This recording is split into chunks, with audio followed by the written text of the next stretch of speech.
Hello future IITians and NITians. तो आज अपन बात करेंगे डिटर्मिनेंट्स के बारे में।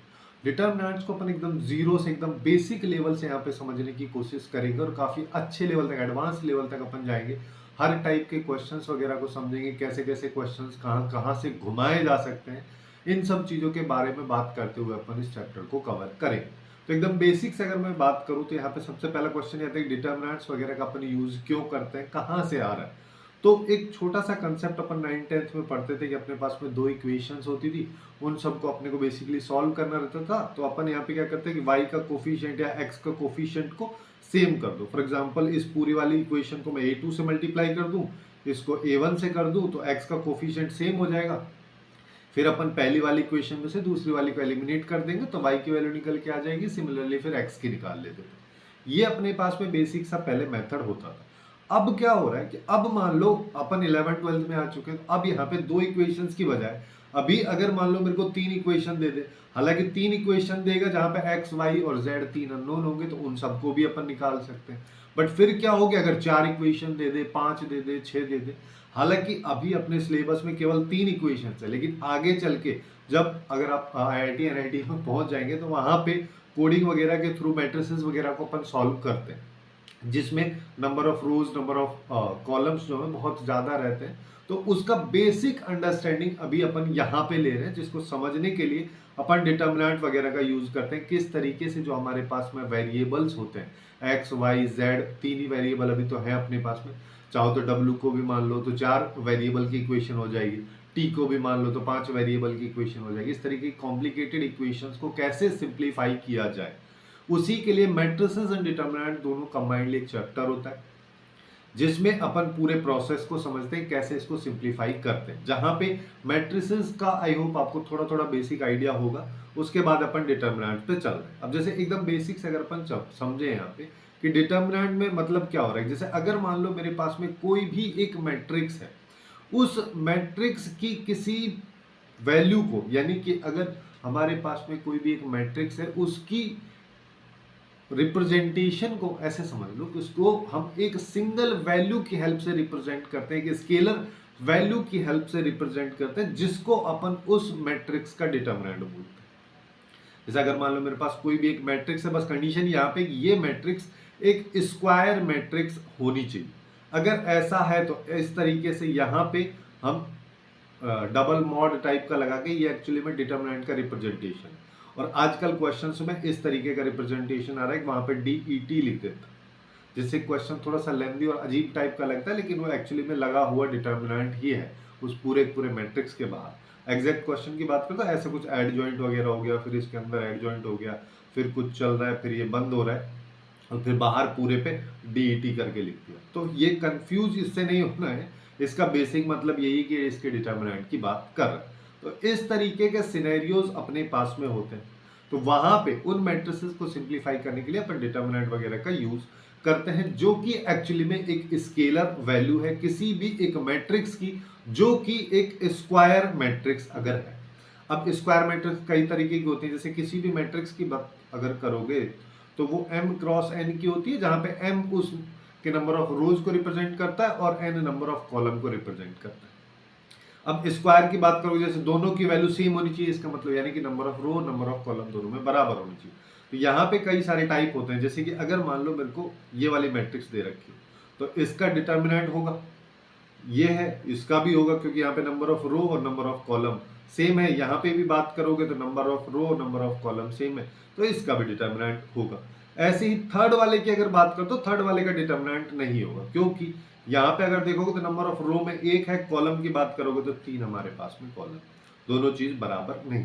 अब बराबर में क्या क्या हो सकता है, बराबर में जैसे पहला वाला केस कि 1 क्रॉस 1, जिसका मतलब नंबर ऑफ रो और नंबर ऑफ कॉलम एक एक हो। ये क्या होती है, यानी कि हमारे पास में एक ऐसी मैट्रिक्स है जिसके अंदर केवल एक एलिमेंट लिखा है, कुछ भी हो। अब यहां पे अगर इसके डिटर्मिनेंट की वैल्यू निकालते हैं तो ये जो एलिमेंट लिखा हुआ है यही इसके डिटर्मिनेंट की वैल्यू होती।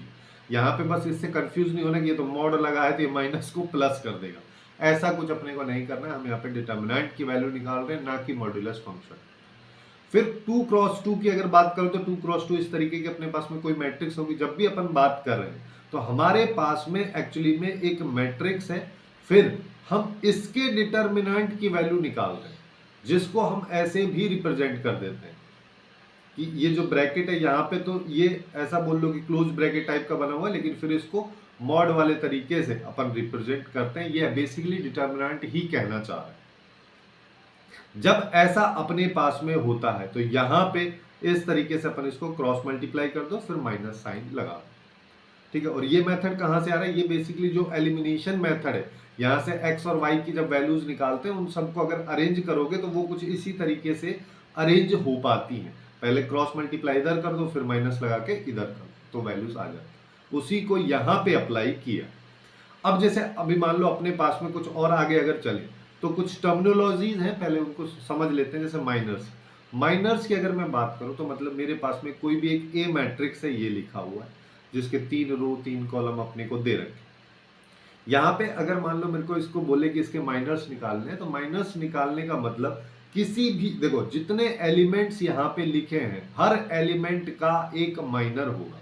लेकिन वो क्या होता है कि जब भी हम किसी भी एलिमेंट के माइनर को निकालने की बात कर रहे हैं, है ना, इसको यहां से समझो, जब भी हम किसी एलिमेंट के माइनर की निकालने की बात कर रहे हैं, तो जैसे ये एलिमेंट है, तो जिस रो में ये लाई करता है और जिस कॉलम में ये लाई करता है, उन सब एलिमेंट्स को जैसे मैं यहाँ पे काटा हूं, ऐसे काट के छोड़ देना है। तो बाकी जो बच रहा है वो एक्चुअली में उस एलिमेंट का माइनर है। फॉर एग्जाम्पल ए का डी हो जाएगा। ऐसे ही अगर बी का निकालना है तो बी इस रो में लाई करता है, इस कॉलम में लाई करता है, इनको छोड़ दो तो इसका सी हो जाएगा। सी का निकालना है, इस कॉलम और इस रो को छोड़ दो, ये बी हो जाएगा। डी का निकालना है, इस रो और इस कॉलम को छोड़ दो, इसका ए हो जाएगा। इसी चीज को अब 3x3 वाले मैट्रिक्स में समझते हैं कि अगर मान लो मेरे को इसका निकालना है, इसका निकालने के लिए अपन क्या करेंगे, इस रो को छोड़ देंगे, इस कॉलम को छोड़ देंगे। अब इसके बाद ये बचा, है ना, ये एक्चुअली में हम देख पा रहे हैं कि यहाँ पे एक 2x2 का डिटर्मिनेंट ये बन रहा है। तो ये या फिर इस डिटर्मिनेंट की जो एक सिंगल या स्केलर वैल्यू होगी, वो इस एलिमेंट के माइनर को रिप्रेजेंट करेगी। और माइनर को अपन MIJ से रिप्रेजेंट करते हैं, जहाँ पे I और J, जैसे I की वैल्यू 1 है, J की वैल्यू 1 है, तो इसका मतलब M11 यहाँ पे आ जाएगा।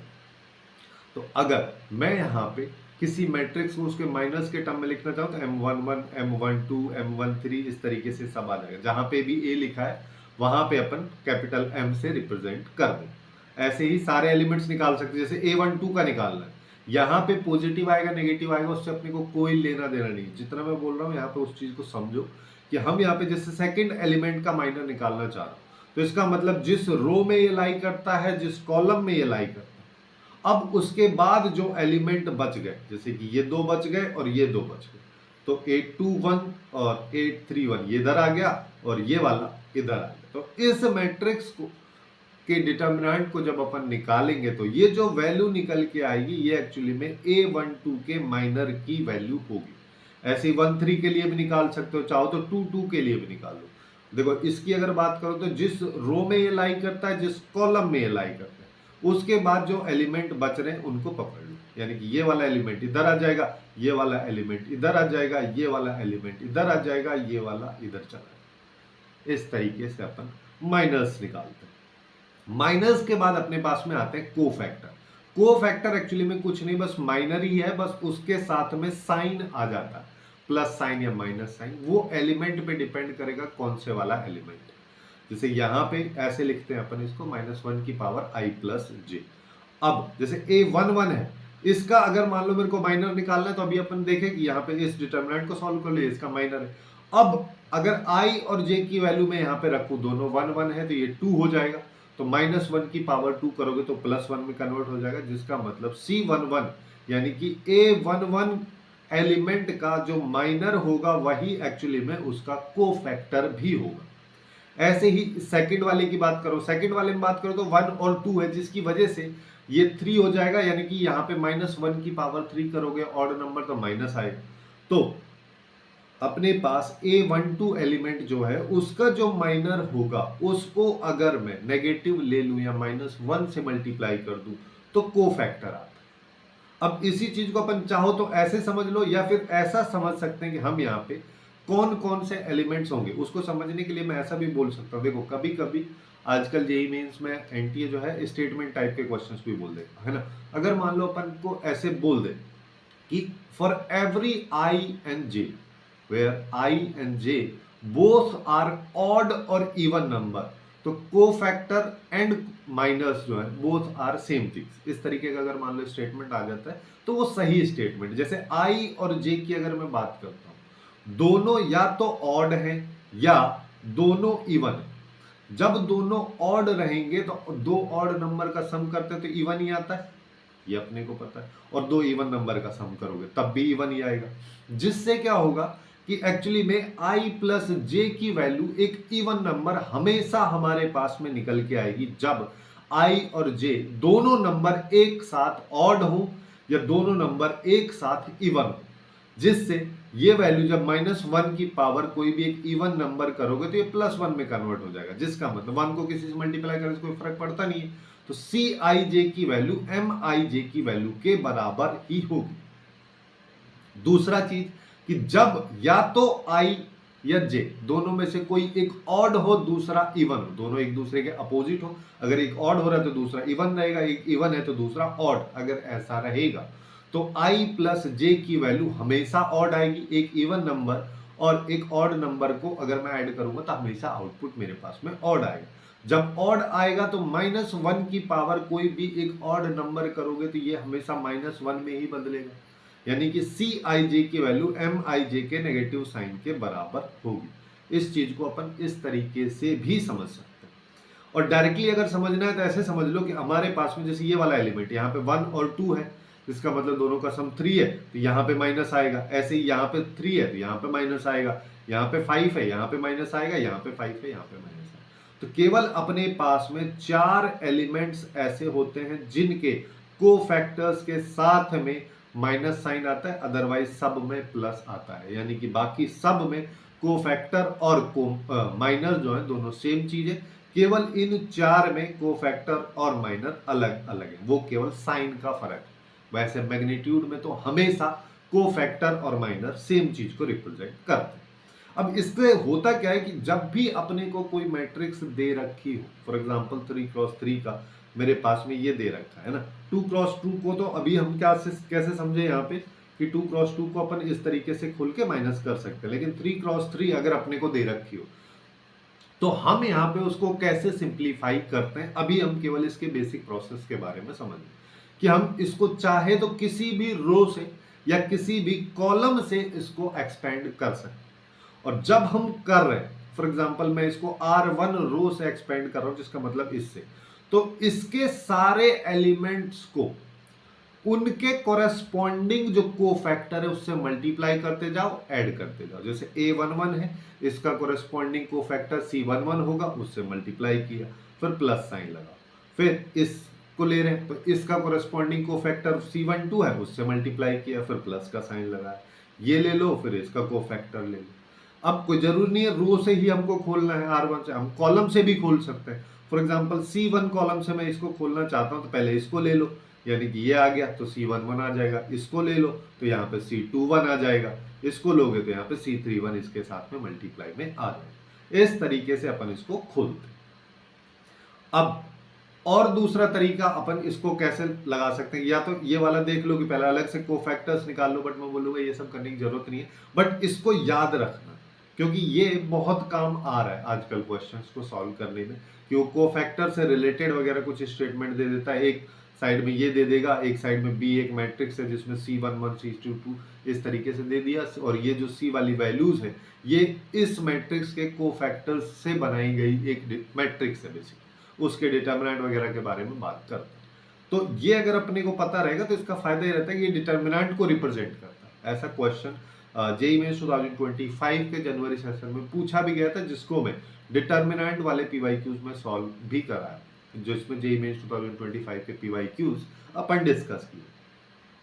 और दूसरे अपन यहाँ पे देखो कौन सी अप्रोच पे अपन फोकस करेंगे कि किस तरीके से हमको किसी डिटर्मिनेंट को खोलना है। तो हम क्या करेंगे, सबसे पहले किसी एलिमेंट को उठाए, फॉर एग्जांपल ए को मैं उठा लिया फर्स्ट, है ना। अपन किसी भी रो या कॉलम के बेसिस पे अगर उसको खोलते हैं तो उसके डिटर्मिनेंट की वैल्यू सेम रहती है, उस पर कोई फर्क नहीं पड़ता।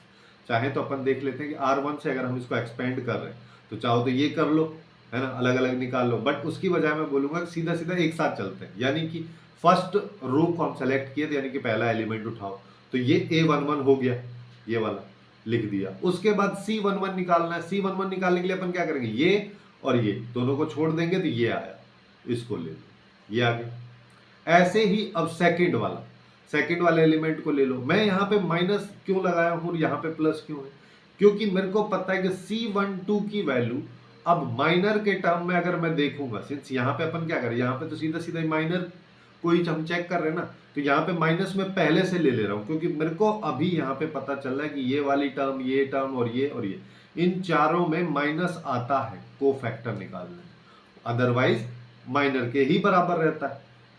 तो वही चीज अपने को यहाँ पे करनी की, यहाँ पे माइनस ले लिए तो बी अगर मैं ले रहा हूं तो बी का रो और कॉलम को छोड़ के बाकी ये दोनों आ गए। ऐसे सी को लोगे तो ये आ जाएगा। तो ए के साथ में केवल ये वाला बच रहा है जिसको मैं इधर लिख दिया, बी के साथ ये, सी के साथ, इसको सिंप्लीफाई कर लो तो अपने पास में ये आ जाए, है ना। मतलब ये एक बेसिक तरीका है किसी भी डिटर्मिनेंट को खोलने का। अब जैसे एग्जाम्पल के लिए अपन ऐसे समझ लेते हैं कि मेरे पास ए मैट्रिक्स है, उसके डिटर्मिनेंट की वैल्यू निकालनी, तो अपन इसको R1 से खोल, फर्स्ट रो से खोल देना। सबसे पहले 2 को पकड़ोगे, 2 को पकड़ा, फिर उसके बाद इसको उठाओगे, जिस रो है कॉलम को छोड़ दोगे तो ये आएगा। इसको अगर मान लो मैं उठाता हूं तो मैं यहाँ पे रख दिया। फिर उसके बाद में सेकंड वाले को पकड़ोगे, लेकिन इसके आगे माइनस लगाना है। कहाँ कहाँ पे माइनस होता है, इसके आगे होता है, इसके आगे होता है, इसके आगे होता है, इसके आगे, ठीक है, तो ये आ जाएगा। फिर इसको पकड़ोगे तो इस दोनों को छोड़ के इसको उठा के यहाँ पे रख। अब इसको सिंप्लीफाई कर लो। इसको सिंप्लीफाई अगर अपन इस तरीके से यहाँ पे करते हैं तो हमारा आंसर फाइनली 49 आता है ना। ये देख लो। अब देखो, अब मैं यहाँ पे जो चीज समझाने की कोशिश कर रहा हूँ कि अब अगर मान लो मैं इसको कॉलम से खोलता हूँ, है ना, हम फर्स्ट कॉलम से खोलते हैं। फर्स्ट कॉलम में अपने को क्या पता है, ये वाला ये चारों जगह माइनस आता है, तो इसमें माइनस आएगा। तो सबसे पहले 2 के साथ खोलेंगे, 2 के साथ खोलेंगे तो वही वाली चीज आ जाएगी, ये वाला, है ना। फिर उसके बाद -3 के साथ खोलेंगे। अब यहाँ पे प्लस नहीं कर देना कि -3, यहाँ पे माइनस आएगा। फिर अलग से जो भी एलिमेंट लिखा है उसको एग्जैक्टली लिखना है, बट उससे पहले अलग से माइनस लगाना। ये आ गया तो इसको ऐसे लिख देंगे। और फिर थर्ड वाला ये है तो इसके साथ में ये वाला बच रहा है तो इसको लिख दिया मैं। फिर इसको भी सिंप्लीफाई अगर मैं करता हूं तो मेरे पास में 49 ही आता है। यानी कि हर बार सेम ही चीज अपने पास में आएगी, चाहे किसी भी रो या किसी कॉलम से खोल लो। लेकिन यहाँ पे एक चीज ध्यान रखना कि प्रेफर फर्स्ट रो या फर्स्ट कॉलम को ही करना, क्योंकि देखो कभी कभी रिक्वायरमेंट ऐसा होता है कि जैसे अगर मान लो 2 जीरो यहाँ पे रही तो तुम सेकंड वाले से खोल लोगे। यहाँ पे कोई नॉन जीरो एलिमेंट अगर मान लो इसको जीरो में कर दूं तो अब अपने को सेकंड वाली रो से खोलने में बहुत आसानी होगी, क्योंकि केवल एक एलिमेंट है। लेकिन एक चीज अपने को ध्यान रखनी, जब भी हम सेकंड रो या सेकंड कॉलम से खोलते हैं, ओपन करते हैं, तो अपने को पता है कि ये वाला एलिमेंट और ये और ये इन चारों में माइनस आता है को फैक्टर में। तो जब भी सेकंड रो या सेकंड कॉलम से खोलोगे तो 2 बार माइनस लगेगा, पहले यहां पे फिर लास्ट वाले में, पहले यहां पे फिर लास्ट वाले। इस चीज का ध्यान खास करके रखना। अब जैसा कि मैं अभी यहाँ पे बता रहा था स्टार्टिंग में कि जब भी अपन यहाँ पे किसी डिटर्मिनेंट की वैल्यू निकालना चाह रहे हैं तो उस डिटर्मिनेंट के किसी भी पर्टिकुलर रो या कॉलम को ले लो, उस रो या कॉलम के पर्टिकुलर एलिमेंट को मल्टीप्लाई करते हुए चलो उसके कोरेस्पॉन्डिंग कोफैक्टर से और सम करते हुए चलो, तो वो एक्चुअली में उस मैट्रिक्स के डिटर्मिनेंट की वैल्यू को रिप्रेजेंट करता है।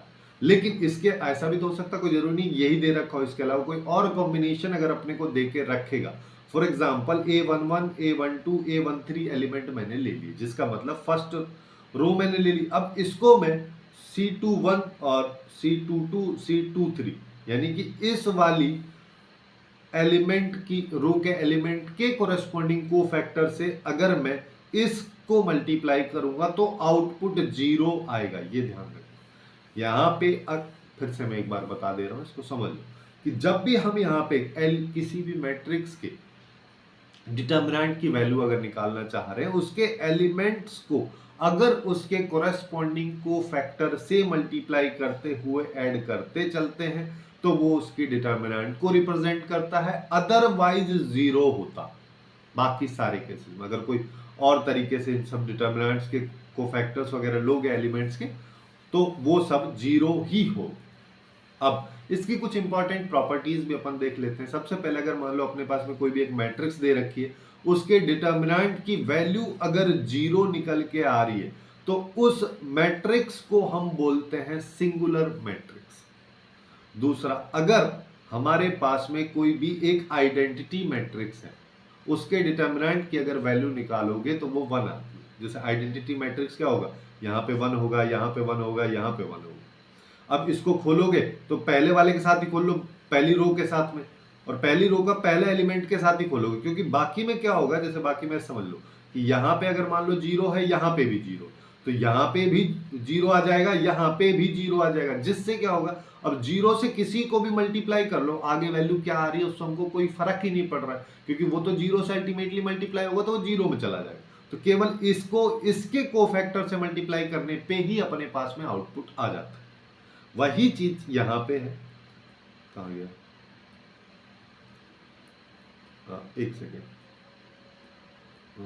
ये रहा, हाँ, यहाँ पे जब हम बात कर रहे हैं, सिंस यहाँ पे 1 1 1 रहेगा, तो जब इन दोनों को मल्टीप्लाई करोगे, जैसे ये है अल्फा, अल्फा को फैक्टर निकालोगे, इन दोनों को मल्टीप्लाई करोगे, माइनस ये करोगे, ये तो 0 है, तो यही आ जाएगा बीटा गामा। इस वजह से यहाँ पे सब, अगर अल्फा बीटा गामा तीनों की वैल्यू 1 है तो ये 1 आ जाएगा, और अगर तीनों की वैल्यू अलग है, कोई स्केलर टाइप के अपने पास में इस तरीके से मैट्रिक्स है, तो वहां पे इसका प्रोडक्ट जो है वही इस मैट्रिक्स को रिप्रेजेंट करेगा। ये काफी हैंडी प्रॉपर्टी है, काफी इंपॉर्टेंट भी है, हर बार सॉल्व करने की जरूरत नहीं है, डायरेक्टली अपन बोल सकते हैं।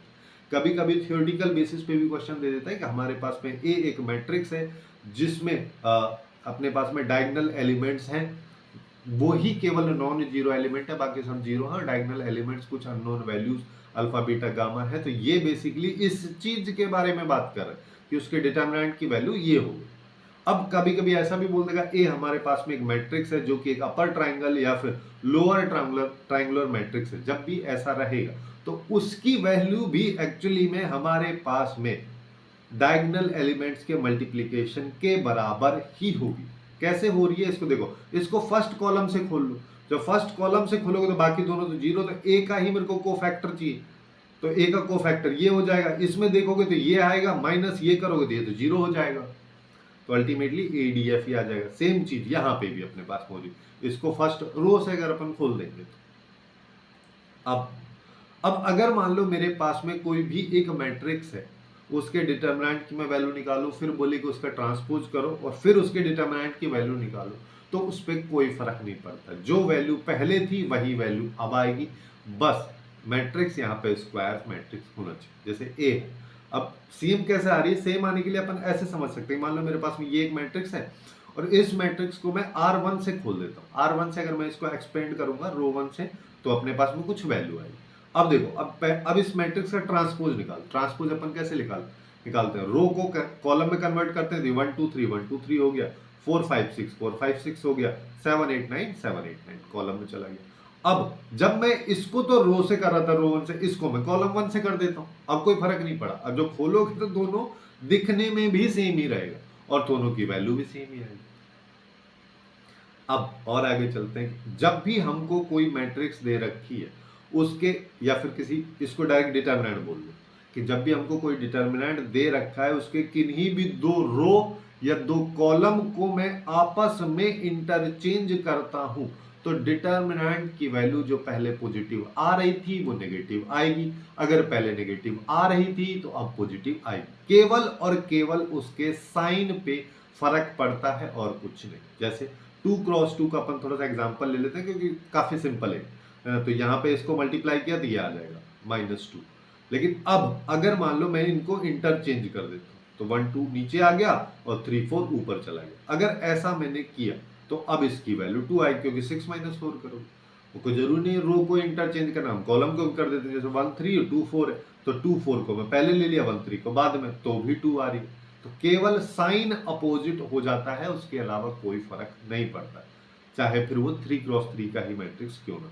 अगर हम केवल और केवल दो रो या दो कॉलम को इंटरचेंज करें, लेकिन अगर हम दो से ज्यादा, यानी कि पूरे का पूरे मैट्रिक्स के डिटरमिनेंट को हम साइक्लिक ऑर्डर में चेंज कर रहे हैं, जैसे कि R1 और को मैं R2 की जगह लिख दूं R2 जो है उसको R3 की जगह लिख दूं, R3 को R1 की जगह अगर लिख दूं, पूरा पूरा साइक्लिक ऑर्डर में तीनों चले गए।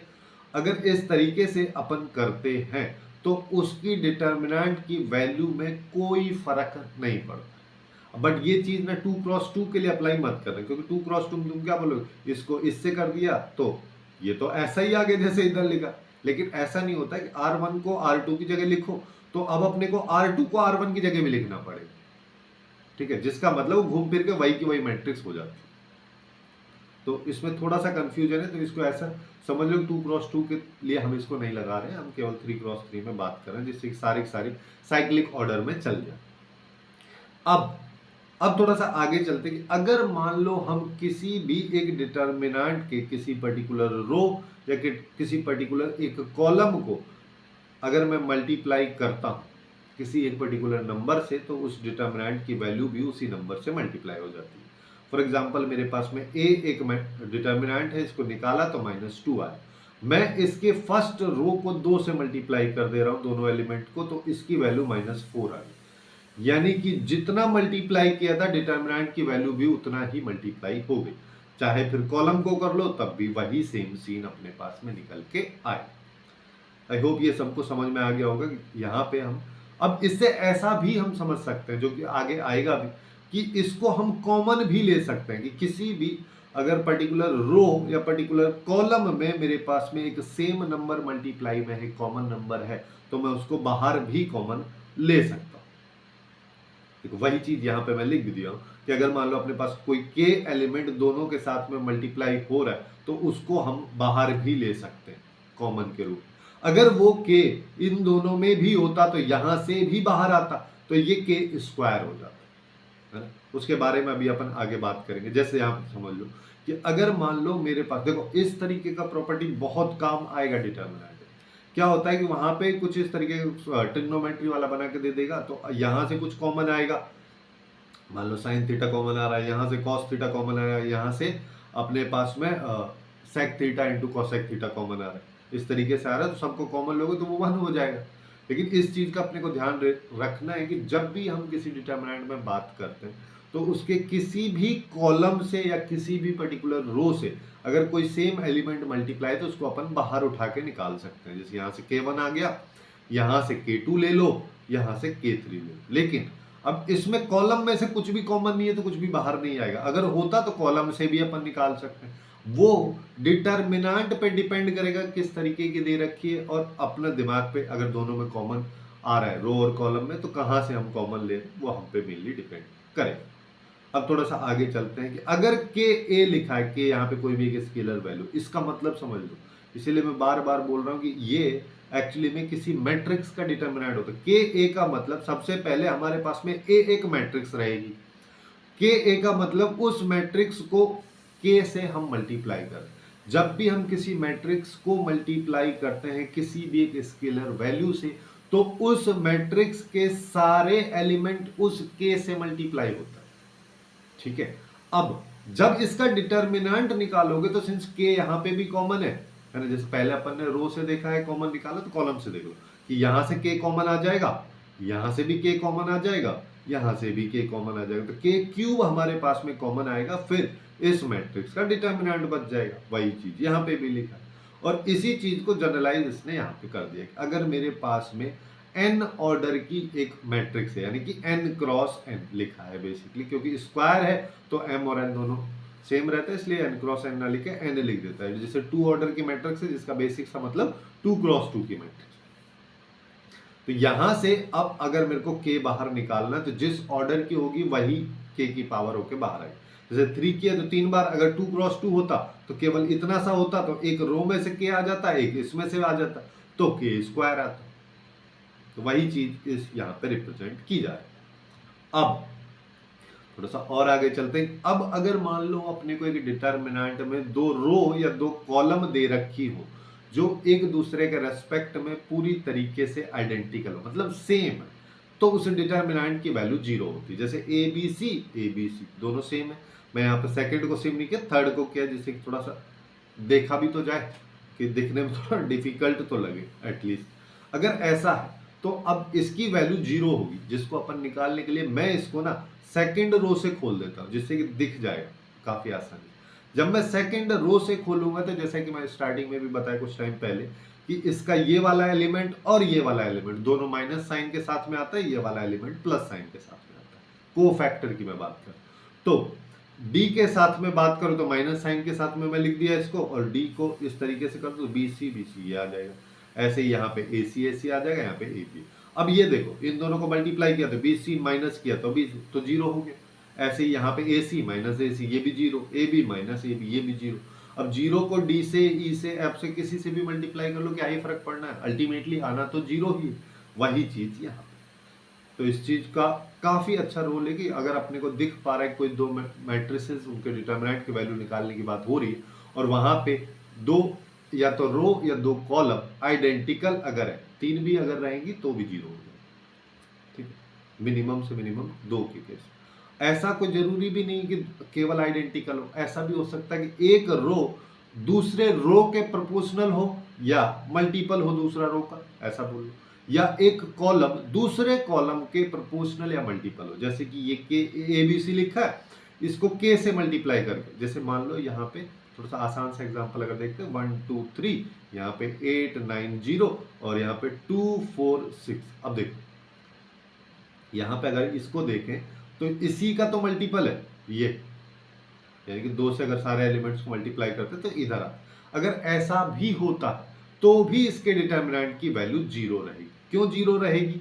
क्योंकि एक्चुअली में क्या होगा कि अगर कोई भी के से मल्टीप्लाई कर रखा है और अगर मेरे को दिख रहा है कि इससे ये मान लो 3 गुना है 4 गुना है, जैसे इसी वाली में आ जाओ, है ना, ये वाला अपने को दे रखा है, इसमें हम यहाँ पे सीधा सीधा देख पा रहे हैं कि दुगना हो रहा है, तो मैं एक्चुअली में इन सबको ऐसा भी देख सकता हूँ कि ये 1 into 2 लिखा है, 2 into 2 लिखा है, 2 into 3 लिखा है। अब मैं यहाँ से 2 को कॉमन ले लेता हूँ, किसी भी रो या कॉलम से अपन 2 को कॉमन ले सकते हैं। 2 को अगर मैं यहाँ से कॉमन लिया तो ये वाली रो और ये वाली रो सेम हो जाएगी और सेम हो जाएगी, तो 0 आ जाएगा।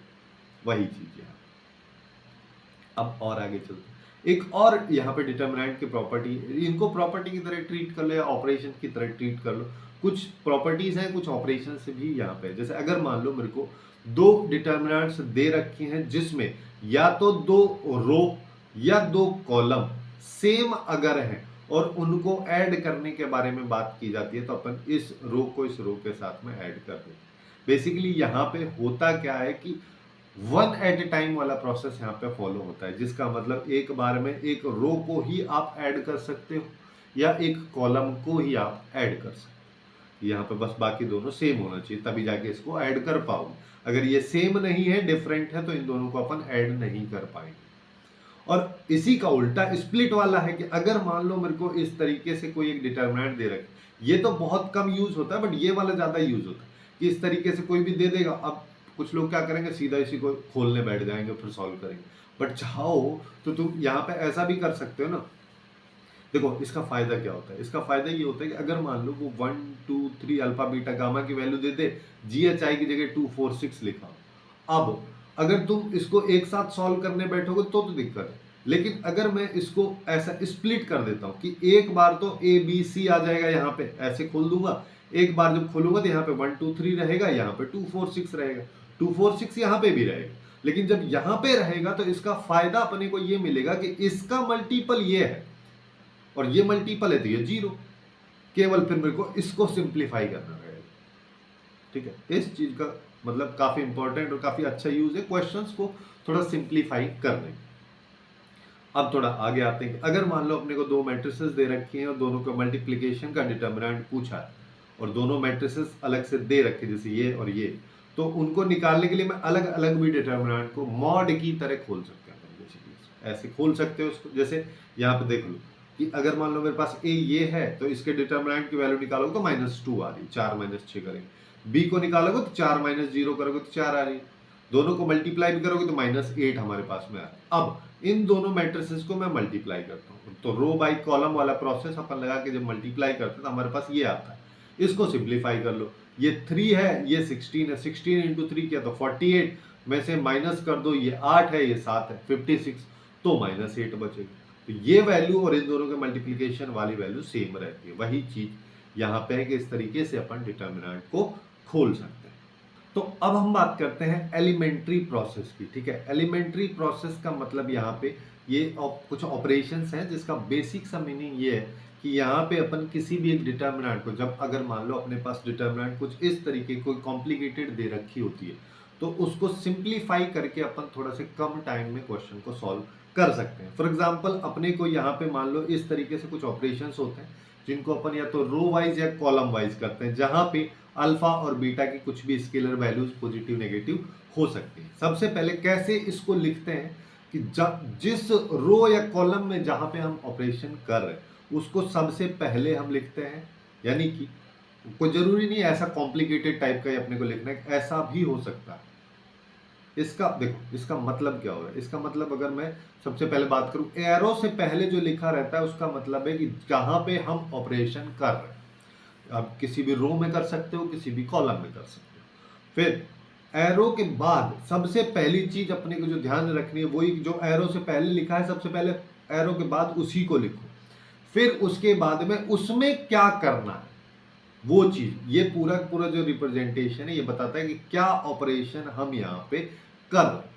और जब भी हम यहाँ पे कर रहे हैं किसी भी रो या कॉलम के रेस्पेक्ट में अगर हम कर रहे हैं, या तो पूरा पूरा रो के रेस्पेक्ट में हम चेंज करेंगे चीजों को, या कॉलम के रेस्पेक्ट में करेंगे। और कोई जरूरी नहीं कि एक बार में हम एक रो पे ही करें, एक बार में हम दो पे भी कर सकते हैं। बस ध्यान ये रखना है कि जब भी हम रो या कॉलम पे कर रहे हैं तो अगर एक बार में कर रहे हैं 3x3 का है तो दो रो पे हम कर सकते हैं, एक रो को हमको अनचेंज्ड रखना पड़ेगा, या कॉलम पे कर रहे हैं तो एक को अनचेंज रखना पड़ेगा, चाहे किसी भी तरीके का डिटर्मिनेंट अपने पास में हो। अब जैसे देखो हमारे पास में ये क्वेश्चन, इस क्वेश्चन को सिंप्लीफाई अगर मान लो, देखो बेसिक तरीका अभी तक जो अपन ने देख रखा है, अगर हम एलिमेंट्री प्रोसेस को हटा दें। अच्छा एक और चीज मैं यहाँ पे बता देता हूँ कि इसी प्रोसेस को रो एलिमेंट्री प्रोसेस भी बोलते हैं, जब रो पे हम ऑपरेशन करते हैं, और इसको अपन बोलते हैं कॉलम एलिमेंट्री प्रोसेस जब हम कॉलम पे कोई ऑपरेशन कर रहे हैं। अब देखो यहाँ पे इसको सिंप्लीफाई करने के लिए हम यहाँ पे क्या कर सकते हैं, एक तो बेसिक सा तरीका ये हो सकता है, जब हमको रो एलिमेंट्री या कॉलम एलिमेंट्री प्रोसेस नहीं पता है तो सीधा सीधा इसको खोल दो। सबसे पहले लैम्डा -1 को खोल दो, इसको इस डिटर्मिनेंट से मल्टीप्लाई करो, इसको माइनस से खोलो, इसको इससे मल्टीप्लाई करो, ये सब अब बहुत ज़्यादा कॉम्प्लिकेटेड हो जाएगा क्योंकि इसको इससे मल्टीप्लाई करना बहुत ज़्यादा टाइम भी लगेगा।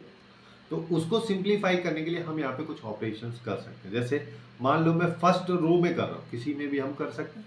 हमारा मेन मोटिव यहाँ पे है कि इस डिटर्मिनेंट को मेरे को सिंप्लीफाई करना, जिससे कि मेरे को जब इस खोलूँ तो कम से कम कैलकुलेशन करनी पड़े, जिसके लिए मैं यहाँ पे देख पा रहा हूँ कि लैम्डा मेरे को एक वेरिएबल दे रखा है, तो मैं इसको एलिमिनेट करने की कोशिश करता हूँ। कुछ रो या कुछ कॉलम में से अगर ये एलिमिनेट हो जाता है, सिंस मैं रो ऑपरेशन कर रहा हूँ, तो अगर किसी एक या दो रो में से लैम्डा अगर हट जाता है तो बहुत बढ़िया रहेगा। तो हम फर्स्ट रो में कर रहे हैं तो सबसे पहले R1 लिखेंगे, फिर एरो लगाएंगे, फिर से R1 लिखेंगे। अब उसके बाद हम क्या कर रहे हैं उस चीज को देखने के लिए अपन यहाँ पे क्या कर सकते हैं, सिंस R1 में से मेरे को लैम्डा हटाना है, ये मेरा टारगेट है, तो मैं सेकेंड रो को अगर माइनस कर दूं तो हट जाएगा। अब यहाँ पे एक चीज और समझ लो, ये अल्फा बीटा जो है ये कैसे हट रहा है ना, ये कहाँ से आ रहा है, क्या होता है कि अगर मान लो अपने पास में क्या होता है कि यहाँ पे 2 दे रखा है, यहाँ पे 2 दे रखा है, यहाँ पे 2 लैम्डा होता है। अब अगर मान लो मेरे को लैम्डा हटाना है तो R1 में मैं क्या करूंगा कि R1 को पहले 2 से मल्टीप्लाई करूंगा, ठीक है, फिर उसमें से R2 को सब्ट्रैक्ट करूंगा, जिससे 2 लैम्डा से 2 लैम्डा हमारा कैंसिल यहाँ पे हो जाएगा। इस चीज का अपने को ध्यान रखना, ठीक है। ये बात जो है अल्फा बीटा के द्वारा बेसिकली बताई जा रही है, सिंस यहाँ पे सारे के सारे लैम्डा के कोफिशिएंट 1 है तो अपने को कुछ मल्टीप्लाई करने की जरूरत यहाँ पे है। अब हम यहाँ पे क्या करते हैं, अब देखो कोई जरूरी नहीं है एक बार में एक ही रो पे करना है, मैं बोल रहा हूँ कि एक बार में ये ध्यान रखना है कि अगर रो एलिमेंट्री प्रोसेस हम लगा रहे हैं तो एक रो अनचेंज रहना चाहिए, अगर कॉलम वाला लगा रहे हैं तो एक कॉलम अनचेंज रहना चाहिए। तो R1 को मैंने चेंज कर दिया तो R2 को भी मैं कर देता हूँ कि R2 में से भी मैं R3 को घटा देता हूँ तो लैम्डा वहां से भी खत्म हो जाएगा। अब यहाँ पे मेरे को R3 पे मैं कोई ऑपरेशन नहीं कर सकता, ये मेरे को इसमें कोई छेड़खानी नहीं करनी है, इसको बिना बदलाव के एग्जैक्ट जैसा है वैसा अपने को रखना है, लेके चलना।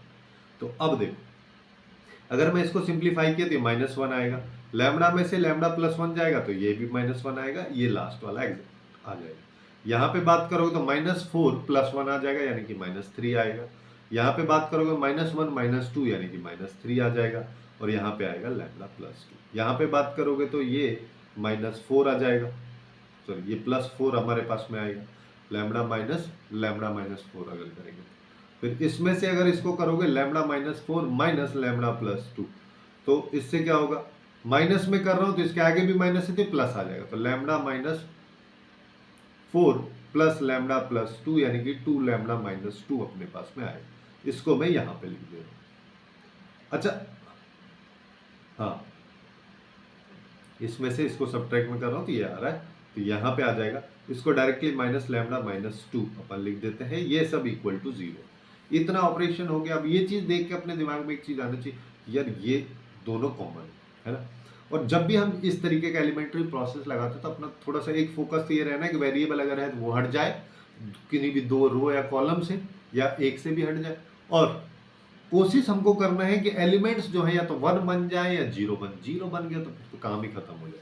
जैसे यहाँ पे देखो, अगर ये वाला भी 4 होता तो ये वाली रो और ये वाली रो दोनों सेम है, तो डिटरमिनेंट की वैल्यू 0, तो खत्म हो जाता है कि लैम्डा की वैल्यू यहाँ पे हम कुछ भी रख लो कोई फर्क नहीं पड़ रहा, lambda is the real number. लेकिन ये तो दोनों बराबर है नहीं तो 0 हो गए। तो लेकिन एक चीज हम देख पा रहे हैं कि अब इसमें से फिर से इसको घटा दूं तो ऊपर वाले एलिमेंट 0 हो जाए, तो 2 एलिमेंट 0 हो जाएंगे, फिर फर्स्ट रो के टर्म में मैं इसको खोलूंगा तो ये खत्म हो जाएगा, केवल ये। तो देखो फिर से हम यहाँ पे क्या कर रहे हैं कि R1 में ऑपरेशन कर रहे हैं कि R1 में से मैं R2 घटा दे रहा हूं, तो R2 और R3 दोनों में कोई चेंज नहीं हो रहा है। पहले तो ये देख लो कि भाई R2 और R3 में कोई चेंज नहीं हो रहा, तो इन दोनों को मैं लिख दे रहा हूं। पहले यहाँ पे 2λ-2 आया, यहाँ पे -λ-2। अब R1 में चेंज हो रहा है, केवल क्या क्या चेंज हो रहा है कि -1 में से -1 जाएगा तो 0 आएगा, -3 में से -3 जाएगा तो 0 आएगा, 4 में से अभी मैं -2λ+2 को 2λ-2 को अगर सब्ट्रैक्ट करोगे तो ये आएगा, जिसको अपन 6 - 2λ लिख सकते हैं, यानी कि ये आ जाएगा 6 - 2λ। ये हमारे पास में आ गया। अब हम क्या करें, फर्स्ट रो के रेस्पेक्ट में खोल दो, ये आ जाएगा।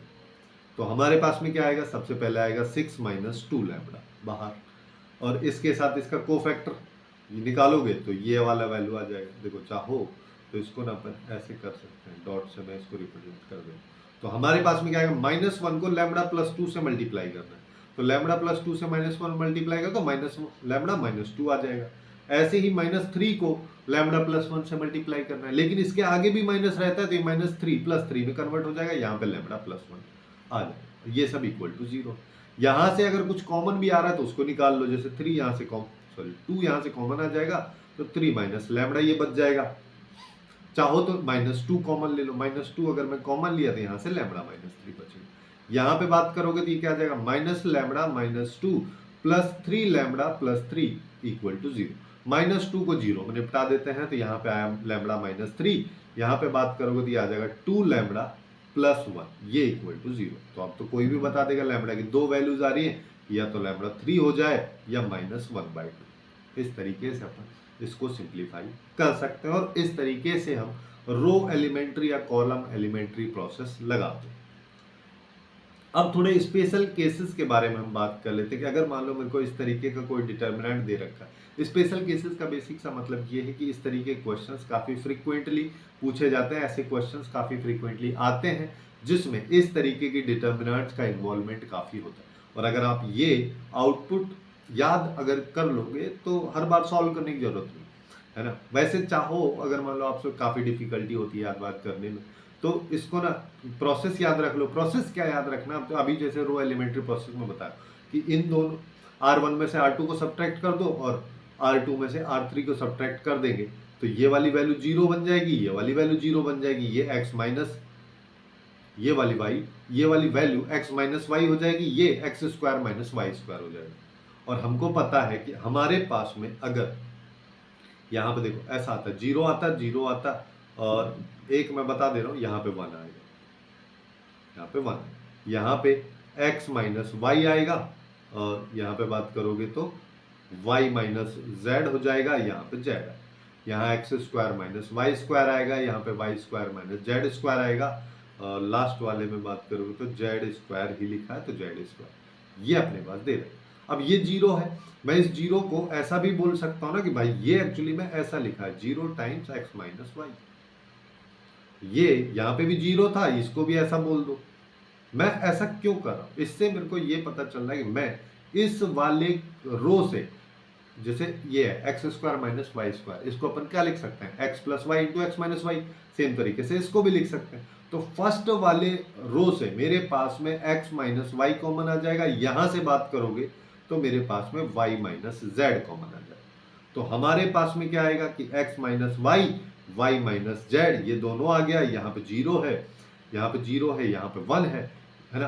क्योंकि देखो जो पहले जीरो जीरो आ रहा था उसी टाइम खोलना मत उसको, क्योंकि फिर क्या होगा, फिर अपने को ऐसे फैक्टर बनाने में थोड़ी डिफिकल्टी होगी। पहले जब भी इस तरीके का सिनेरियो दे रखा हो फैक्टर फॉर्म में, डिटर्मिनेंट की वैल्यू दे रखी हो, तो कोशिश करो कि पहले कुछ कॉमन आते रहे फैक्टर के फॉर्म में।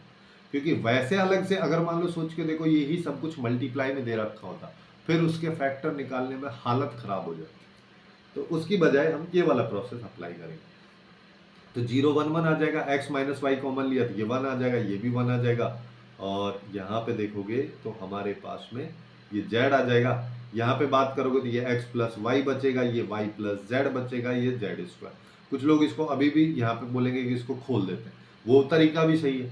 लेकिन मैं बोल रहा हूँ एक बार यहाँ पे फिर से एलिमेंट्री प्रोसेस लगा देते हैं कि हम क्या करते हैं, R1 में से R2 को सब्ट्रैक्ट कर दो, क्या है, फिर ये भी 0 हो जाएगा। जिससे क्या आएगा कि x minus Y, Y minus Z, और R1 में से अगर मैं फिर से R2 को अगर घटा दे रहा हूं तो मेरे पास में ये तो 0 ही रहेगा, कोई बदलाव नहीं आएगा। ये 0 1 रहेगा, ये 0 हो जाएगा, ये 1 आएगा, z आएगा।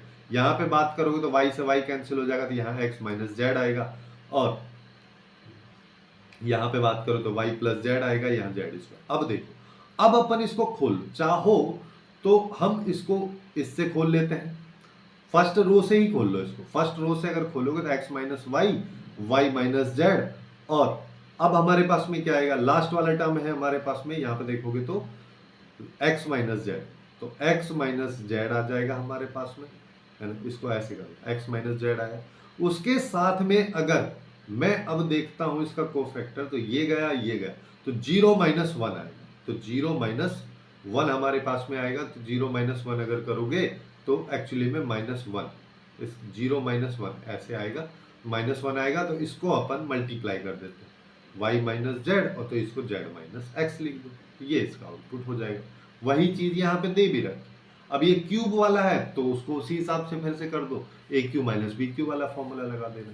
उसके साथ साथ ये वाला डिटर्मिनेंट काफी यहाँ पे इंपॉर्टेंट है, जहाँ पे एलिमेंट्स जो हैं रो वाइज देख लो या कॉलम वाइज देख लो, साइक्लिक ऑर्डर में change, A B C, B C A, C A B, A B C, B C A, C A, इस तरीके से चेंज हो रहा है। तो इसकी वैल्यू ये होगी, है ना, जिसके आगे माइनस लगा हुआ है। चाहो तो इसको 3abc minus A cube minus B cube minus C cube की तरह याद करो।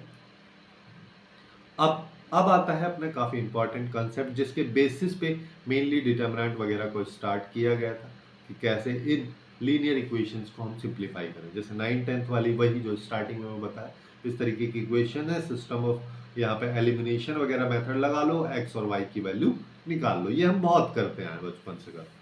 अब इसी चीज को थोड़ा सा आगे बनाते हैं कि इसी मेथड में हम डिटर्मिनेंट लगा के भी इसको सॉल्व कर सकते हैं। कैसे सॉल्व कर सकते हैं, सबसे पहले हमको बनानी है 3 डिटर्मिनेंट। सिंस 2 इक्वेशन है तो यहाँ पे डिटर्मिनेंट 2 क्रॉस 2 की बनेगी।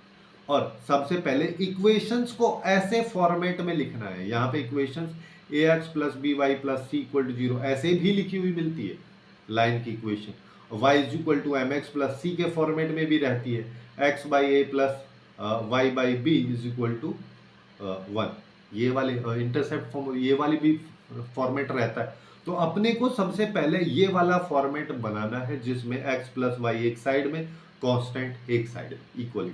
जब ऐसा हो जाए तो 3 डिटर्मिनेंट निकालो। सबसे पहले डिटर्मिनेंट डी हम जिसको बोल रहे हैं, इसको काफी सारी जगह पे आप डेल्टा के रूप में भी देखे होंगे। D1 को डेल्टा 1 देखे होंगे, D2 को डेल्टा 2 देखे, है ना। तो D का मतलब है x और y के कोफिशिएंट। पहली इक्वेशन के कोफिशिएंट जो है उनको फर्स्ट रो में, सेकंड इक्वेशन के जो कोफिशिएंट है उनको सेकंड रो में लिख दो। ये D डिटर्मिनेंट को रिप्रेजेंट करता है। इसकी वैल्यू निकालोगे तो a1 b2 minus a2 b1 आएगी, लेकिन ये वैल्यू अकेला कुछ रिप्रेजेंट नहीं कर रही। फिर D1 हम निकालेंगे। D1 का मतलब ये है कि जो फर्स्ट कॉलम है, D1 यहाँ पे अगर लिखा है तो 1 का मतलब इसका जो फर्स्ट कॉलम है उसके एलिमेंट को रिप्लेस कर दो जो कांस्टेंट वाली टर्म है उनसे, इससे हो गया। D2 की बात करोगे तो सेकंड वाले को करना है, तो सेकंड वाले को किससे करना है, जो कांस्टेंट वाली टर्म। अब देखो D1 निकाल लो, D2 निकाल लो, D निकाल लो, सबकी वैल्यूज निकाल ली है ना। और ये आप अप्लाई करके भी देखना लीनियर इक्वेशन वगैरह में, नंबर ऑफ जब x और y की वैल्यू पूछ लेगा या पॉइंट ऑफ इंटरसेक्शन दो लाइंस का पूछ लेगा, तो ये वाला प्रोसेस भी आप वहां पे लगा सकते हैं, है ना। तो D1 निकाल लो, D2 निकाल लो, है ना। जब D1 D2 निकाले तो D1 को जब मैं D से डिवाइड कर दूंगा तो मेरे पास में x की वैल्यू आएगी, और D2 को जब D से डिवाइड कर दूंगा तो y की वैल्यू आएगी। यानी कि ये D1 है, अगर इसकी बात करते इसको D1 बोलते तो y की वैल्यू ये आती, और फिर ये x की वैल्यू है। तो इसको समझने के लिए कि 1 यहाँ पे है तो फर्स्ट कॉलम को रिप्लेस कर दो कांस्टेंट टर्म से, सेकंड यहाँ पे लिखा है तो सेकंड कॉलम को रिप्लेस कर दो, ठीक है। अब इसी मेथड को थोड़ा सा और आगे अगर अपन देखना चाहें तो यहाँ पे अपने पास में कुछ आउटपुट्स भी होते थे, जैसे मान लो मेरे पास में दो इक्वेशंस दे रखी हैं। अब ऐसा भी हो सकता है कि दोनों लाइंस हमारे पास में पैरेलल है ना।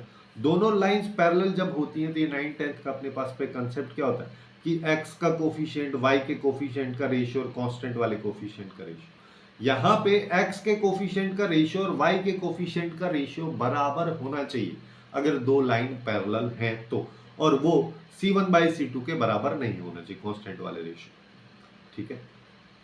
अगर ऐसा होता है तो दो पैरेलल लाइंस हमारे पास में आएंगी। सिंस दो पैरेलल लाइंस हैं कभी एक दूसरे को इंटरसेक्ट करेंगी नहीं, तो x और y की कोई ऐसी वैल्यू होगी नहीं जो दोनों में सेटिस्फाई करे। पॉइंट ऑफ इंटरसेक्शन का मतलब यही तो होता है कि अगर ये x, y है तो ये पॉइंट एक्चुअली में ये कह रहा है कि ये पहली वाली लाइन में भी सेटिस्फाई करता है, दूसरी वाली लाइन में, मतलब ये कॉमन पॉइंट है दोनों का। यानी कि x और y की वो वैल्यूज हैं जो दोनों लाइन के लिए सेम है, लेकिन जब लाइंस ही पैरेलल हैं, अलग अलग हैं, कभी इंटरसेक्ट कर ही नहीं रही, तो वहां पे कोई सॉल्यूशन ऑब्वियस सी बात आएगा ही नहीं, ना कोई x और y की वैल्यूज आएंगी जो दोनों में सेटिस्फाई कर रही हो। इसी वजह से यहाँ पे नो सॉल्यूशन होगा, और इसी को इनकंसिस्टेंट भी बोलते हैं। इनकंसिस्टेंट का मतलब है कोई सॉल्यूशन एग्जिस्ट ही नहीं कर रहा। ऐसे सेकंड केस क्या हो सकता है, जब दो लाइन अपने को दे रखें, दो लाइन एक दूसरे को इंटरसेक्ट करें, जब वो इंटरसेक्ट कर रही है तो वहां पे A1/A2 और B1/B2 का रेशियो बराबर नहीं होगा, और ना ही इसका कोई रिलेशन C1/C2 से होगा। जब इंटरसेक्ट करेंगे तो एक कॉमन पॉइंट आएगा, एक कॉमन पॉइंट आएगा तो एक ही पॉइंट आएगा, तो इसके यूनिक सॉल्यूशन होंगे। जब यूनिक सॉल्यूशन होंगे तो इसको अपन बोलते हैं कंसिस्टेंट इक्वेशन या कंसिस्टेंट सॉल्यूशन बोल लो, जिसका मतलब यहाँ पे हमारे पास में एक सॉल्यूशन एग्जिस्ट कर रहा है। इसका थर्ड केस भी होता है जहां पे कोइंसिडेंट लाइन होती है, जिसका मतलब एक लाइन ये है, दूसरी लाइन इसी के ऊपर है ना। जैसे ये दो लाइन है, कैसे पता चलेगा, ये पता चलेगा तब जब A1/A2 B1/B2 C1/C2 सारे रेशियोज बराबर होंगे, तब अपन बोल पाएंगे दोनों लाइन जो है कोइंसिडेंट लाइन है। और यहाँ पे अब देखो, अगर मान लो मेरे पास एक लाइन ये है, दूसरी लाइन इसी के ऊपर, तो इतनी सी इस लाइन में जो अपने पास में पहले थी, इसमें तो x और y की इनफाइनाइट वैल्यूज होंगी, और वही इनफाइनाइट वैल्यू इस छोटे से लाइन सेगमेंट के लिए भी है और इस बड़े से लाइन सेगमेंट के लिए है, जिसका मतलब यहाँ पे इनफाइनाइट x की ऐसी वैल्यूज हैं जो लाई कर रही है दोनों लाइन पे, जो सॉल्यूशन है दोनों लाइन, और ऐसी ही इनफाइनाइट y की वैल्यूज हैं जो दोनों पे लाई कर रही है, दोनों पे यहाँ पे दोनों के सॉल्यूशन। तो इस सिचुएशन में इनके जो सॉल्यूशन होंगे वो इनफाइनाइट सॉल्यूशन होंगे, जिसको अपन कंसिस्टेंट बोलते हैं, ठीक है। कंसिस्टेंट का मतलब केवल इतना है कि सॉल्यूशन एग्जिस्ट कर। अब अगर हम आगे चलें कि अब हम बात करते हैं यहाँ पे कि इसमें थोड़ा सा एक क्रैमर्स रूल लगा देते हैं डिटर्मिनेंट की हेल्प से। जैसे ये वाला कंसेप्ट जो अभी हमने देखा, ये तो हम 9-10 से देखते हैं, बट इसी को डिटर्मिनेंट की हेल्प से अगर मान लो मैं देखना चाहूंगा तो ये बोल दूंगा पैरेलल लाइन से सॉल्यूशन एग्जिस्ट नहीं कर रहा, ठीक है। सॉल्यूशन कुछ है नहीं, तो सॉल्यूशन के लिए अपने को क्या पता है कि x की वैल्यू d1/d, y की वैल्यू d2/d। तो यहाँ पे सॉल्यूशन कब नहीं होगा, जब डिनोमिनेटर जीरो हो जाए और न्यूमरेटर नॉन जीरो रहे, तो उस केस में कोई वैल्यू आएगी नहीं, नॉट डिफाइन वाला केस होगा। चाहे तो d1/0 कर दो या d2/0 कर दो, अब d1 d2 की वैल्यू कुछ भी रहे कोई फर्क ही नहीं पड़ेगा, हमेशा नॉट डिफाइन रहेगा, कोई सॉल्यूशन नहीं आएगा। तो इसको अपन डिटर्मिनेंट की हेल्प से ऐसा भी बोल सकते हैं। वही चीज अगर मेरे को इंटरसेक्टिंग वाला बोलना है तो हम बोलेंगे कि यहाँ पे सॉल्यूशन एग्जिस्ट कर रहा है, जिसका मतलब x की वैल्यू जो कि d1/d, y की वैल्यू जो d2/d है, ये वैल्यूज कुछ फाइनाइट वैल्यूज होंगी, जिसका मतलब डिनोमिनेटर कभी जीरो होना नहीं चाहिए, तभी जाके ये फाइनाइट वैल्यूज हमारे पास में निकल के आए। तो यही चीज यहाँ पे ऐसे ही थर्ड केस के लिए अप्लाई कर लो। तो यहाँ पे इनफाइनाइट सॉल्यूशन कब होंगे कि जब d1/d और d2/d इनके इनफाइनाइट वैल्यूज हो। तो यहाँ पे d1 भी जीरो हो जाए, d2 भी जीरो हो जाए, तो x की वैल्यूज कुछ भी हो सकती है। यहाँ पे बहुत सारे इनफाइनाइट वैल्यूज हो। तो इस चीज का अपने को ध्यान रखें। अब इसी प्रोसेस को हम अप्लाई करते हैं जो हमारा मेन टॉपिक है ना, उस पे कि जब हमको यहाँ पे 3 इक्वेशंस दे रखी होगी। वो तो अभी तक जो हमने देखा वो समझने के लिए थोड़ा सा था, मेन काम अपना यहाँ पे। तो यहाँ पे अगर मान लो मेरे पास x y z 3 वेरिएबल, तीनों की वैल्यू निकालनी है, तो सबसे पहले क्या करूंगा, d निकालूंगा। d कैसे निकालेंगे, x y z के कोफिशिएंट्स को रो वाइज अपन लिखते हुए चलेंगे तो d आ गया। फिर हम क्या करेंगे, d1 निकालेंगे। d1 कैसे निकालेंगे, कांस्टेंट वाले वैल्यूज को कॉलम में रखेंगे। किस कॉलम में, 1 है तो 1 में रखेंगे। d2 कैसे निकालेंगे, 2 कॉलम में रखेंगे। d3 कैसे निकालेंगे, थर्ड कॉलम में रखेंगे। फिर d1/d अगर मैंने कर दिया तो ये x की वैल्यू हो जाएगी, d2/d करोगे तो y की वैल्यू हो जाएगी, d3/d करोगे तो z की वैल्यू हो जाएगी। अब यहाँ पे कुछ केसेस आते हैं। केसेस मतलब जिसको अपन क्रैमर्स रूल भी बोलते हैं। क्वेश्चंस में कैसे बोलते हैं कि हमारे पास में 3 यहाँ पे सिस्टम ऑफ लीनियर इक्वेशंस हैं और इसके यूनिक सॉल्यूशन है, तो उसमें कोई वेरिएबल जैसे लैम्बडा वाला जो था कि लैम्बडा की वैल्यू बताइए। तो वैसे केसेस में अपने को क्या ध्यान रखना कि जब ये बोले कि d इक्वल टू जीरो, अगर d इक्वल टू, सबसे पहला केस हमारे पास में d is not equal to zero, जिसका मतलब डिनोमिनेटर जीरो नहीं है। जब डिनोमिनेटर जीरो नहीं है तो x की, y की, z की कुछ ना कुछ फाइनाइट वैल्यू होगी। उसी को अपन बोलते हैं कि यहाँ पे कोई वैल्यू आएगी तो वो एक यूनिक सॉल्यूशन इन 3 इक्वेशंस का होगा। लेकिन अगर ये जीरो आ जाए, ये अगर जीरो आ गया, ठीक है, और d1, d2, d3 में से कोई भी एक वैल्यू नॉन जीरो रहे, ठीक है, फॉर एग्जांपल मैं बोल देता हूं d1 जो है वो जीरो नहीं, तो ये कोई नॉन जीरो है, यानी कि 2 आ रहा है, 5 आ रहा है, 1/2 आ रहा है, तो 1/2/0, तो ये तो डिफाइन ही नहीं है, यानी कि x की ऐसी कोई वैल्यू नहीं आएगी। अब मान लो d2 जीरो है और d भी जीरो है, इससे क्या होगा, इससे ये कि y की इनफाइनाइट वैल्यू है, d3 जीरो है, d जीरो है, इससे z की भी इनफाइनाइट वैल्यू, y और z की इनफाइनाइट वैल्यूज हैं उन तीनों इक्वेशंस के लिए, लेकिन उसी टाइम पे x की एक भी वैल्यू नहीं। तो जिसका मतलब क्या होगा कि तीनों का कोई कॉमन सॉल्यूशन है ही नहीं, तो यहाँ पे कोई सॉल्यूशन एग्जिस्ट करेगा। कंडीशन क्या है कि जब डिनोमिनेटर जीरो हो, d की वैल्यू जीरो हो, उसके साथ साथ d1, d2, d3 में से कोई भी एक वैल्यू अगर नॉन जीरो हुई तो उसका कोई सॉल्यूशन नहीं होगा। उसके अलावा यहाँ पे हमारे पास में सेकंड केस ये वाला हो जाए कि हमारे पास में क्या हो कि यहाँ पे डिनोमिनेटर जो है जीरो है, लेकिन d2, d3, d1 ये सारी की सारी वैल्यूज जीरो के बराबर हो जाए, तो वहां पे हमारे पास में होंगे इनफाइनाइट सॉल्यूशन। लेकिन इसमें एक कैच है। कैच क्या है कि ऐसी भी कुछ सिचुएशन होंगी जब यहाँ पे इसके भी नो सॉल्यूशन होंगे, लेकिन वो कब होंगे, जब यहाँ पे ये प्लेन्स जो है पैरेलल हो। जैसे एक चीज देखो, ये जो है ये एक्चुअली में लाइन की इक्वेशन को रिप्रेजेंट करती है, बट थोड़ा सा अगर 3D याद करोगे तो ax plus B Y plus C Z equal to D, ये एक्चुअली में प्लेन की इक्वेशन थी। ये तीनों प्लेन को रिप्रेजेंट करे, तो उसी प्लेन के बारे में ये कह रहे हैं कि अगर वो प्लेन पैरेलल अगर रहे तो वहां पे कोई सॉल्यूशन नहीं होगी। इस केस को थोड़ा अच्छे से समझिए। अच्छे से समझने का मतलब, मान लो मैं ये केस ले लेता हूँ कि मेरे पास में 3 इक्वेशंस हैं, एक्स वाई जेड, और ये है, ये है। तो इन तीनों को अगर देखोगे तो यहाँ पे x y, x का कोफिशिएंट देख लो।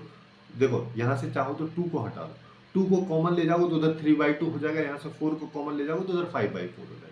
फिर यहाँ पे देखोगे x y z का कोफिशिएंट 1 1 1 1 1 1 तीनों में है, और c1 d1 d2 d3 इन सब का रेशियोज बराबर है नहीं, क्योंकि एक का 1 है, एक का 3/2, एक का 5/4। मैं लिख नहीं रहा हूँ, थोड़ा दिमाग लगाओ समझो, है ना। उससे क्या होगा कि हमको ये पता चल रहा है कि तीनों प्लेन एक्चुअली में पैरेलल प्लेन। जब तीनों प्लेन अगर पैरेलल हैं एक दूसरे के रेस्पेक्ट में, और थोड़ा सा 3D भी अपन यहाँ पे लगाते हैं कि जैसे देखो, इसको ना ऐसे समझ लो कि सिंस अपने पास में x plus Y plus Z equal to 1 है, दूसरी x plus Y plus Z is equal to 3/2 अभी निकाला, तीसरी x plus Y plus Z equal to 5/4, है ना। इन तीनों प्लेन्स को अगर समझोगे तो कैसे जा रहे होंगे, थोड़ा 3D का कंसेप्ट अगर मैं लगाऊं क्योंकि ये मेरे पास में एक प्लेन है, इन दोनों प्लेन्स के बीच की डिस्टेंस, दो प्लेन्स अगर पैरेलल है तो d1 माइनस d2 पे मॉड अगर लगाओ तो ये पैरेलल डिस्टेंस को, उन दोनों प्लेन्स के बीच की डिस्टेंस को रिप्रेजेंट करता है। यहाँ पे देखो 3/2 में से 1 गया तो 1/2, तो 1/2 दोनों के बीच की डिस्टेंस है, तो इसको मैं थोड़ा सा इसके नीचे कर देता हूँ। यहाँ पे ये 1 वाला, इन दोनों के बीच की डिस्टेंस जो है ये हाफ है ना, इसको नहीं भी लिखोगे चल जाएगा। ये अपने पास में P1 प्लेन है, ये P2 प्लेन है, ये P3 प्लेन है, तो मैं इसको P1 बोल दिया, मेरे पास में ये P2 आ गया। एक्चुअली मैं ऐसा करो, इसको P3 बोलो, इसको P2, क्यों बोल रहा हूँ ऐसा, क्योंकि ये 5/4, 5/4 से बड़ा है अपने पास में क्या 3/2, तो और प्लेन थर्ड जो है वो हमारे पास में यहाँ पे।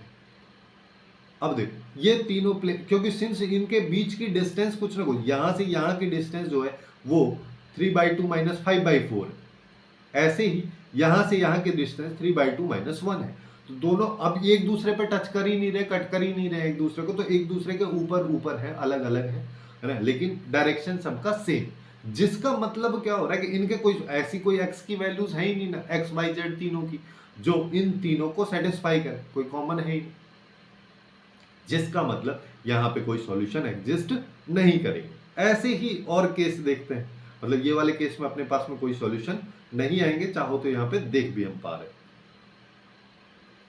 ऐसे ही ये वाला केस देख लो कि अब हमारे पास में वही सेम वाला केस है जिसमें पैरेलल है। अच्छा ये 5/4 नहीं आएगा, ठीक है, ये थोड़ा सा B1/B2 ही लिखा है एक्चुअली में, ये B1/B2 ही हमारे पास में लिखा है, इसकी D1 D2 D3 की वैल्यूज भी अलग से निकालोगे तो हमारे पास में यही आ रहा है। दूसरा केस होता है नो सॉल्यूशन का, तब कि जब अपने पास में वहां पे नो सॉल्यूशन, देखो जैसे कहाँ था यार वो, ये था ये वाला कि नो, वैसे तो हमेशा इस केस में हमारे पास में इनफाइनाइट सॉल्यूशन होंगे, लेकिन नो सॉल्यूशन कब होंगे, जब प्लेन्स पैरेलल होंगे।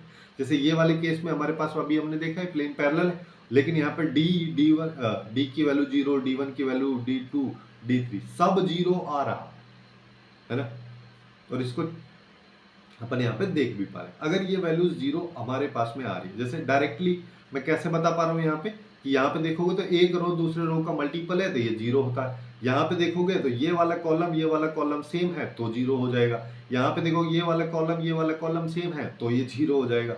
यहाँ पे ये वाला कॉलम और ये दो कॉलम सेम, दो रो है, दो कॉलम सेम रहेगा तो 0 आएगा, तो ये इससे भी 0 आ जाएगा। वही चीज यहाँ पे कि अगर मेरे पास में बोल दिया जाए कोई दो प्लेन पैरेलल लेकिन तीसरा प्लेन दूसरे बाकी दोनों के साथ में पैरेलल नहीं है, ऐसा अपने पास में कोई केस अगर आ जाता है तो यहाँ पे तीसरा प्लेन हालांकि इन दोनों को इंटरसेक्ट कर रहा है, यहाँ पे एक कॉमन लाइन ऑफ इंटरसेक्शन रहेगी, यहाँ पे भी एक कॉमन लाइन ऑफ इंटरसेक्शन रहेगी, जिसके P1 और P3 के इनफाइनाइट सॉल्यूशन रहेंगे।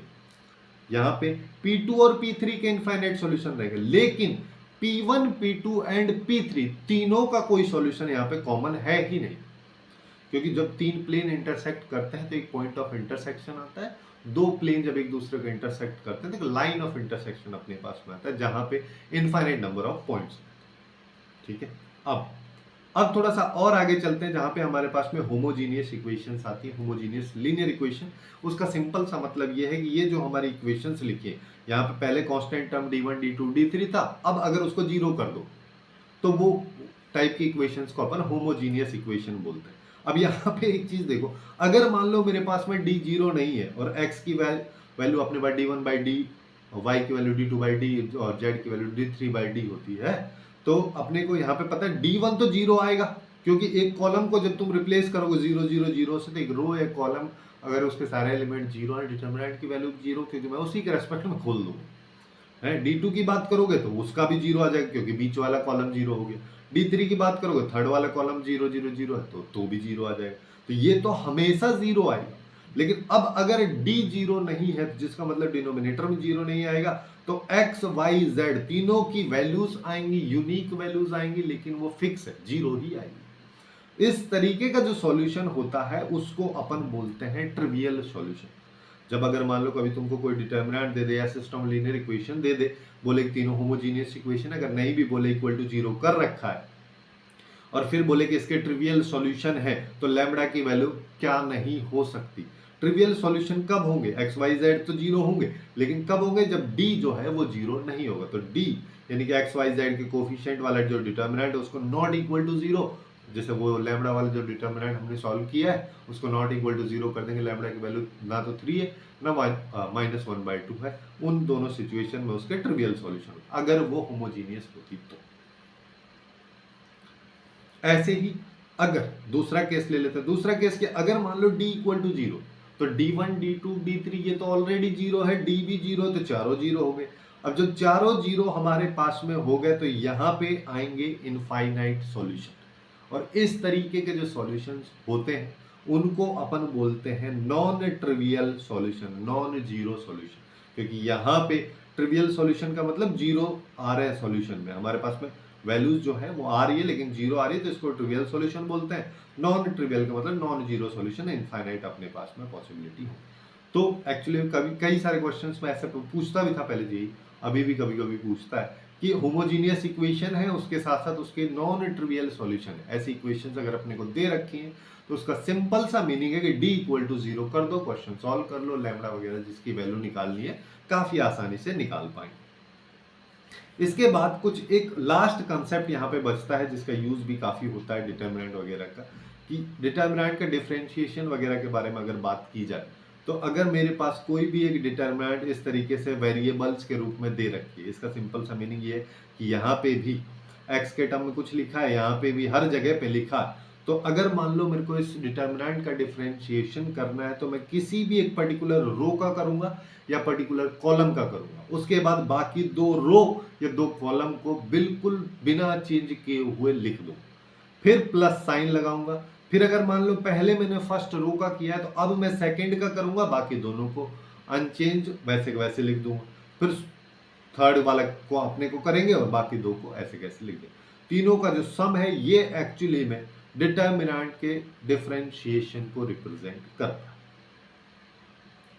ठीक, तो यही थी कुछ इंपॉर्टेंट इंफॉर्मेशन, यहाँ पे लगभग सारा के सारा चैप्टर डिटर्मिनेंट पूरी तरीके से अपन यहाँ पे कवर कर चुके हैं, जिसमें हर एक चीज के बारे में काफी डिटेल से मैंने बात किया है। आई होप सबको समझ में आया होगा, है ना। इसी तरीके से बाकी चैप्टर्स के वन शॉट अगर आप देखना चाहते हैं तो लेफ्ट साइड में जो प्लेलिस्ट है वहां से जाके चेकआउट कर सकते हैं, या फिर PYQs वगैरह भी इसके चैप्टर के सॉल्व करने हैं तो उसका लिंक डिस्क्रिप्शन में भी मिल जाएगा, वहां से भी जाके चेकआउट कर सकते हैं। सो आज के लिए बस इतना ही। Hopefully you guys find it useful, and if you find it useful then please do like, share and subscribe.